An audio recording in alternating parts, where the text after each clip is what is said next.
how it feels to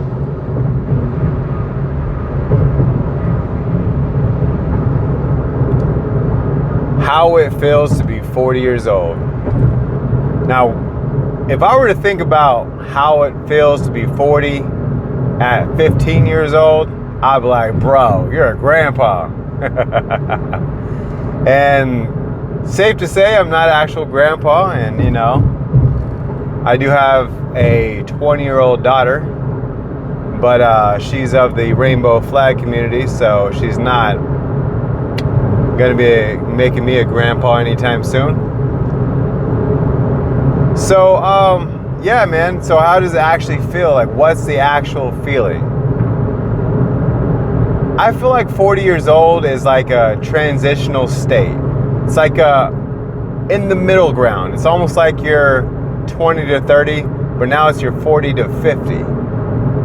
So you can have one or two things. Either A, you're in shape and you're good, you're healthy, everything's fine, you have no health issues, and you're just trying to keep everything together. That's where I'm at.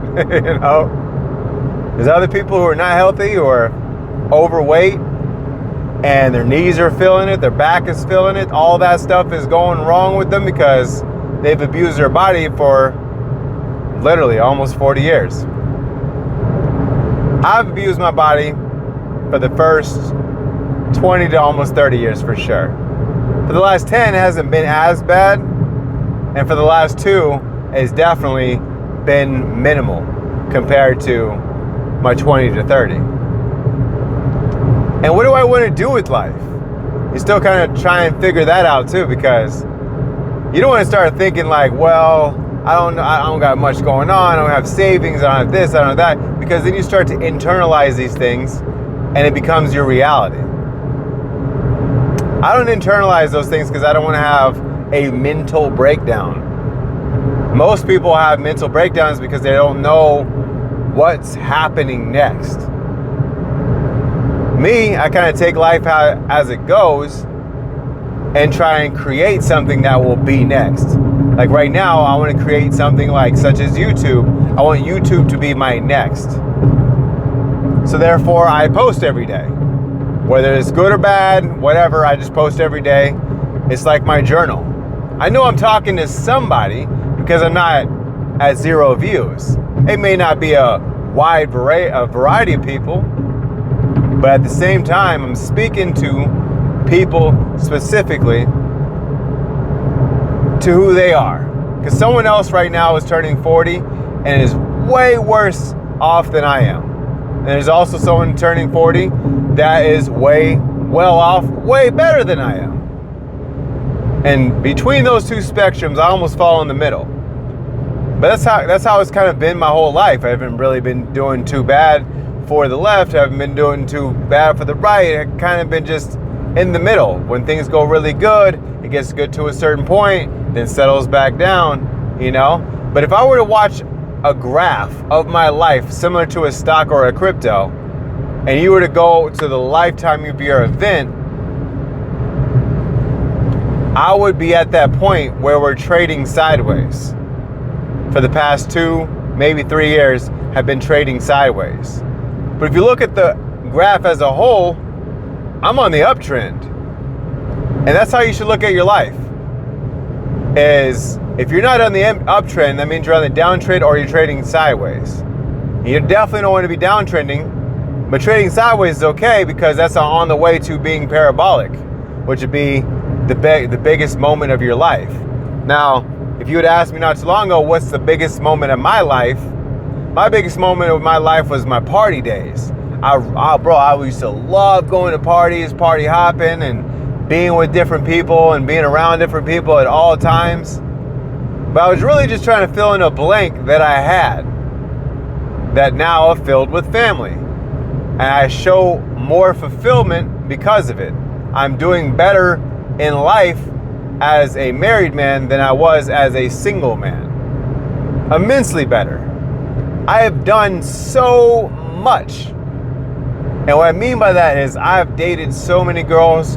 I get it, like, my God. Okay, so like in 2012, I became part of a community called the Pickup Artist community.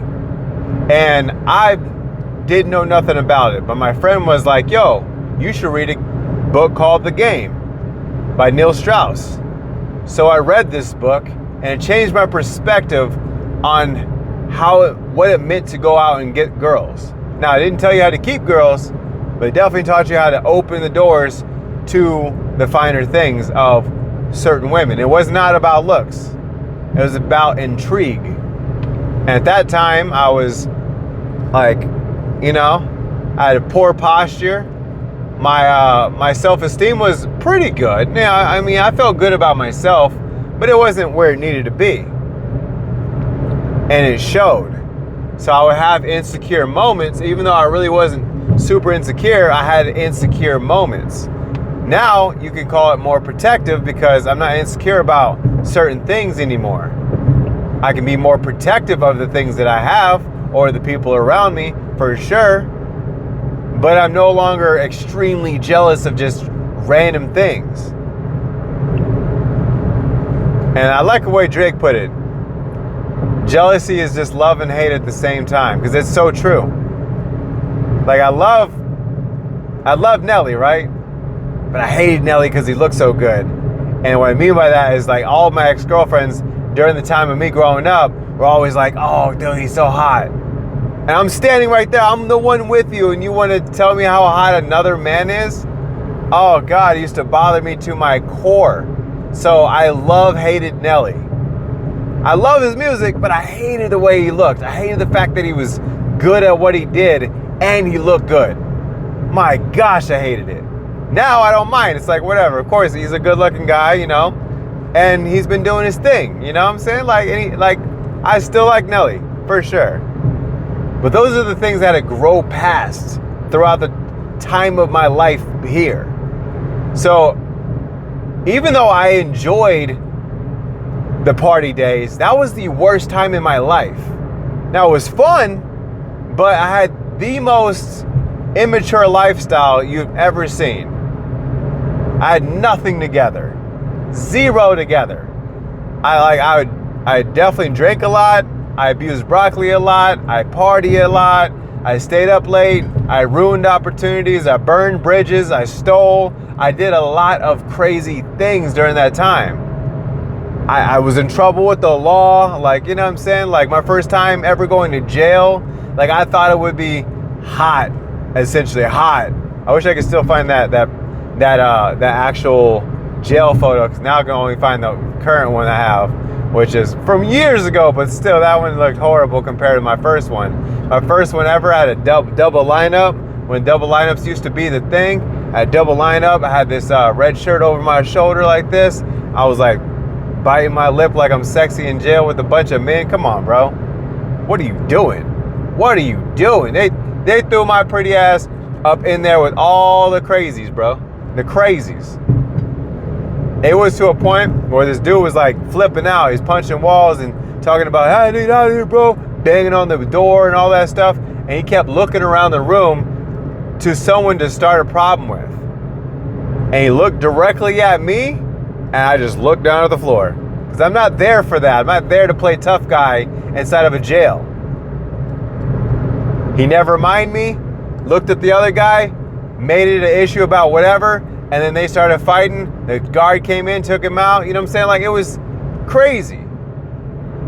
Crazy time. Now, I wasn't scared, but I was way too abused of broccoli at that moment. I was too high in the sky for that moment, for sure. So everything around me was too much. Then what I learned is the only people that weren't getting messed with and no one even cared about were the people who were sleeping. So anytime after that, when I went to jail, I went in and I just fell asleep. Never had an issue ever, never was around anything, just went to sleep. And that's how you do jail. If you don't want to have any problems, you want to stay out the way, just go to sleep. No one messes with you. No one messes with you whatsoever. Okay? And don't put your bare feet on those floors. Horrible. So what have I learned from all of these experiences to lead me to 40 years old to where I don't do a lot of those things. I don't do any of those things anymore. Not even a lot. I don't do any of those things anymore. So what have I learned? I've learned that my mom was right, that your friends in high school, you'll never know. You'll never know them later on in life, no matter how long they hang on for. I had a person hang on until I was 24 or 25, around there, and never seen him again. That was the last person from high school I knew. I'm not going to say his full name because I don't want to put him out there like that, even though you probably would never find him. But his name is Raul. I knew him for the longest time after high school. Nobody else in high school, girls, guys, no matter who, I never knew them past high school. My mom was right that you are who you hang with. That is the truest statement ever. I know people are like, that's corny. It is corny. It's the corniest statement you could ever hear, but it's the truest. That's why you start hearing those statements where they're like, you are the sum of the 10 people you hang out with. If you hang out with 9 losers, you will be the 10th one. You see what I'm saying? And that's crazy because that's true. None of my friends have any form of success whatsoever, old to new. Some of them are doing better than others, for sure, but all of them are on the brink of just losing their sanity or losing their financial incomes or losing it altogether, period. So that means I need to get a new friend group out there. People who believe in success, who don't have these negative outputs. Because you internalize all this negativity, the more times you internalize these things, the more times that you will become those things. I just found out, not just recently, but in the last 5 years, that one of my best friends that I've literally known for almost, 20 years. He's actually a person who doesn't like black people. And he literally only hung out with me because he didn't have enough heart and gall to tell me to go away. So we hung out for so long. He never treated me different. We was always around. It was always cool. But just to know that he never liked me after 20 years is wild. Now, I'm going to tell you a quick story on this one. This is how you know. This is how you know. Not how you know that he doesn't like black people. I'm just saying this is how you know that these are people that you have in your life right now, currently, as infections, and you need to cut them out sooner than later. Had I known what I know now, the day I met him would have been the last day I ever knew him. So, I've learned a lot from him too. So anyways, a long time ago when we first met, it was probably about I'd say a first year, almost 2 years, around there. And he had this gold chain around his neck. And was it the chain or the ring? Actually, no, it was the ring. That's right. The chain got broken by this other girl. So that has nothing to do with it. The ring. So his mom had melted down her ring, one of her old wedding rings, and boom, he was able to have a ring on his finger. And this is a ring he wore all the time. When I met him, he was wearing this ring. So it was a gold ring, solid gold ring. And the only people that hung around him at this time were 4 people. 4 people. He hung around with me. He hung around with my friend Bruce. He hung around a girl named Candy and her friend Evelyn. Those are the only 4 people that ever came to this specific location. So, his ring comes up missing. Now, we're all there. Now, the only one that's not there at this time is Bruce. Bruce wasn't there. But it was me, Candy, and Evelyn there. all at the same time. We all knew each other. We all worked at the same movie theaters, and that's how we all met each other. Is we worked at the same movie theaters, and we were all hanging out that night. So Candy is a very extremely skinny looking Mexican girl. And yes, she likes to, whistle the pipe in the desert, if you know what I'm saying. You know what I'm saying? Just spitting the bowl, And Evelyn only likes to drink, and me, I only like to abuse broccoli. But Stacy likes to do whatever the party's doing. So he'll do the other whistling in the desert. He'll do that too. Not as much as her, because it's not just something he goes out his way to do. But if it's around, it's not a big deal. He'll do it. So at this particular time, we all stay the night. And around the morning time, he can't find his ring. Doesn't say anything about it. The next day, he still can't find his ring. Doesn't say anything about it. The very next day after that, he starts calling people. Hey, you know where my ring's at, man? I haven't been able to find it. It's nowhere in the house. Boom. I was the first call he made. So I was like, no, man, I've never seen it, right? Never seen it. Which I didn't. I stole from stores, not from my friends. Just let everybody know that. And then he calls Evelyn. Nothing. Candy doesn't pick up that day. But she does come by that night. And she's got all this extra money. And she's brought a lot of the whistling, the desert stuff, the little, the clear stuff, and the little small baggie. And he's ready to go. And they're up all night doing this. The very next day, I'm hanging out with them. And we're all good. And boom. Fast forward 20 years later,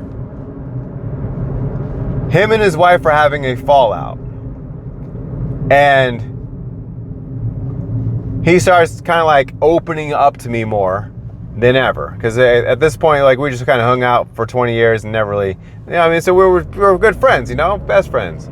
And so he opens up to me. He says, you know what? I finally believe you. So what do you mean? He's after 20 years. I can say that I believe that you didn't steal my ring that my mom gave me. I'm talking about parties, hangouts, paid for them, this and that, all this stuff, rides, hung out, slept at his house, slept at my house. Like, bro, after 20 years, you still thought I had taken your ring? Wow. Crazy. Now, that's not the story that I'm saying is why I know he doesn't like black people. But that's just astonishing. That even though he hung out with me all these times, in the back of his mind, he secretly had this thing about me because of the fact that he thought that I stole something from him. Even though within the same week, someone who is known for stealing to feed their habit came to your house with a bunch of stuff and a whole bunch of money on her, wouldn't you think that would be a red flag? No, because she brought what you liked.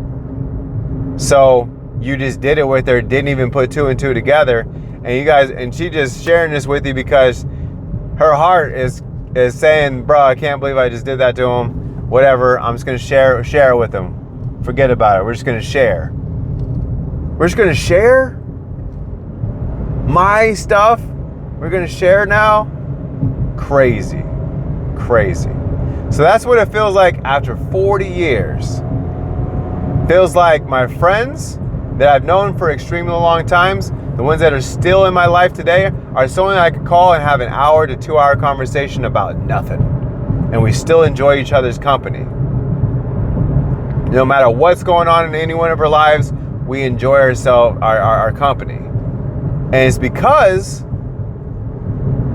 we've made it through everything. I've literally never had a fallout. So the two friends that I have right now, RJ and Nick, we've never had a real fallout in any moment. May have been a point where I didn't like you or you didn't like me or whatever, but we've never had an actual fallout, right? That's crazy. So there's no reason to cut these people out, aside from mentality.